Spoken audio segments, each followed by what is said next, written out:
अभी एक सवाल है आपके सामने, 240 के अभाज्य गुणनखंड की घातों का योगफल और गुणनफल का योग ज्ञात करो। सवाल तो सर बहुत कठिन है, नहीं सवाल बहुत सरल है। सिर्फ हमें सवाल पढ़ना है और सबसे पहले पहली चीज को हल करना है और उस चीज को समझना है। ले लिखा है 240 के अभाज्य गुणनखंड, यानी कि 240 का एलसीएम, 2 एकम 2, 2 दूनी 4, 0, या गुणनखंड जो वृक्ष बनाते हैं, कभी बताएंगे वीडियो, ठीक है। 2 छक 12, 0, 2 तिया 6, 0, 15, 3 और 15, ठीक है। 3 5 15 और 5, यानी इसके हमने गुणनखंड निकाल लिए। क्या निकाल लिए? गुणनखंड, एलसीएम नहीं, गुणनखंड निकालना था, ठीक है। गुणनखंड हमने निकाल लिए, तो इसके गुणनखंड कितने हुए? 2 गुणे 2 गुणे 2 गुणे 2 गुणे 3 गुणे 5, यही तो इसके गुणनखंड हुए। 2 दूनी 4 दूनी 8 दूनी 16 दूनी 32, 16 ती 48, 48 पंचे यानी 24 पंचे 120 और 48 पंचे 240 हो गया। अब देखिएगा 2 2 2 2 2 पर घात 4 इंटू 3 पर घात कुछ नहीं है और इंटू 5।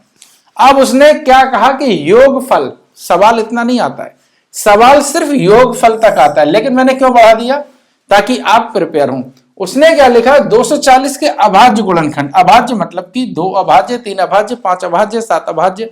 मैंने पहली डिटेल में बताया है भाज्य अभाज्य इनके बारे में कि ये क्यों बने और इनका क्या उपयोग हुआ, ठीक है। 2 पे 4, 3 पे घात 1 और 5 पे घात 1, इनका योगफल, योगफल मतलब कि जोड़ होता है। मैं हमेशा क्या कह रहा हूं, पहले सवाल को समझो। अभाज्य गुणनखंड की घातों, यहां देखो घात आ गया, अब यहां पर हमें घातें जोड़नी है। यहां पर हम क्या करते हैं, उनका योगफल कर देते। यही तो छोटी छोटी गलतियां हमारे नंबर काट देती हैं।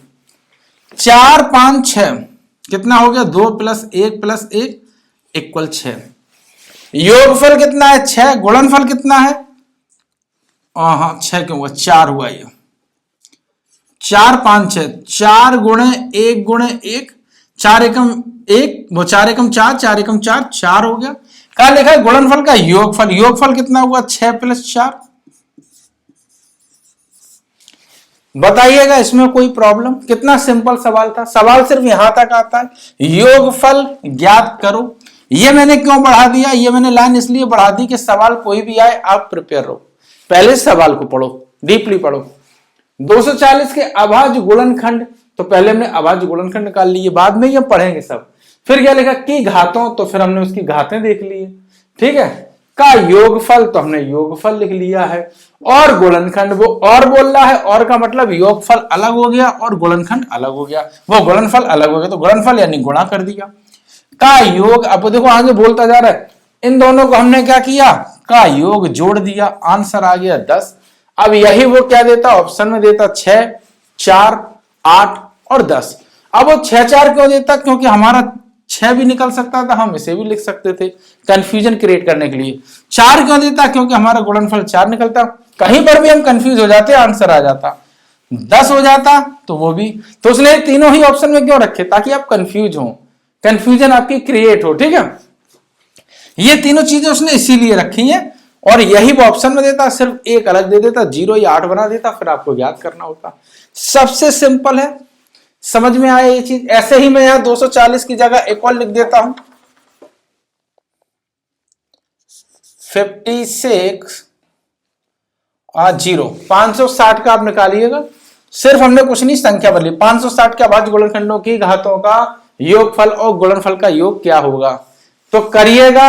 यहां पर मैंने योग लिख दिया, यहां पर मैं अंतर भी लिख देता हूं, योग, और सवाल बढ़ा देता हूं, योग और अंतर, तो दोनों ज्ञात करो, अंतर ज्ञात करो, ठीक है। सवाल ये तो ना, 560 के अभाज्य गुणनखंड की घातों का योगफल और गुणनफल का योग और अंतर ज्ञात करो, यही सवाल, ठीक है। सवाल कर लेंगे, तो इसका आप आंसर लिखिएगा कमेंट में, और बाकी के ढेरों सवाल आ रहे हैं, छोटे छोटे बनाएंगे हम।